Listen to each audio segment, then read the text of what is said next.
Au Maroc, dans un communiqué officiel, le ministre de l'Intérieur a annoncé le 25 avril 2025 le lancement du recensement pour le service militaire de l'année. Cette initiative menée en vertu de la loi numéro 44.18 concerne les citoyens marocains âgés de 19 à 25 ans résidant sur le territoire marocain ou à l'étranger. Selon leur situation personnelle ou médicale, ils peuvent demander une exemption dûment justifiée. Cette opération vise à renforcer les valeurs civiques et l'intégration socio-professionnelle sous la supervision du ministère de l'Intérieur. Les jeunes citoyens marocains sont tenus de remplir les formalités d'inscription avant la date du 31 mai 2025.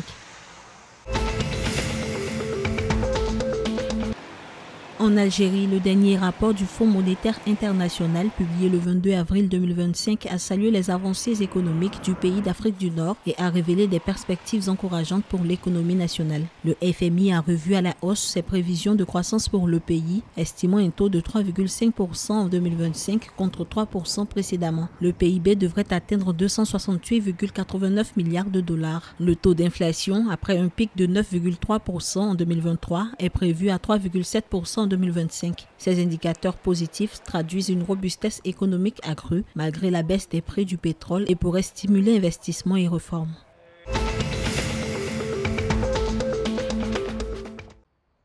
En Libye, l'International Crisis Group a appelé le 26 avril 2025 le Conseil de sécurité de l'ONU à réviser d'urgence les sanctions sur l'autorité libyenne d'investissement. Le gel de près de 70 milliards de dollars freine la reprise économique. L'organisation propose un mécanisme de gestion sous supervision internationale et exhorte à plus de transparence pour libérer ses ressources au profit des Libyens.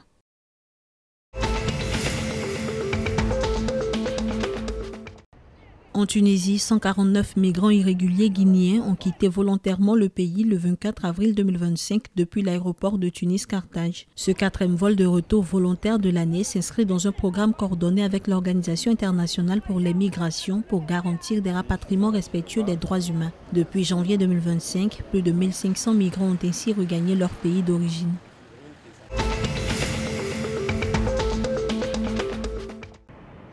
L'Égypte s'apprête à accueillir 3 grands événements sportifs en mai 2025, notamment la Coupe d'Afrique des Nations de football des moins de 20 ans, qui se déroulera du 27 avril au 18 mai, suivi du 25e championnat du monde militaire d'équitation du CISM pour le saut d'obstacles, prévu du 5 au 8 mai. Enfin, le championnat panarabe de golf junior et dames qui clôture ces événements sportifs aura lieu du 7 au 10 mai 2025. Pour la fédération, l'accueil de ces événements offre l'occasion de démontrer la capacité de l'Égypte à organiser des événements sportifs de grande envergure et de mettre en valeur le développement des installations et infrastructures sportives du pays.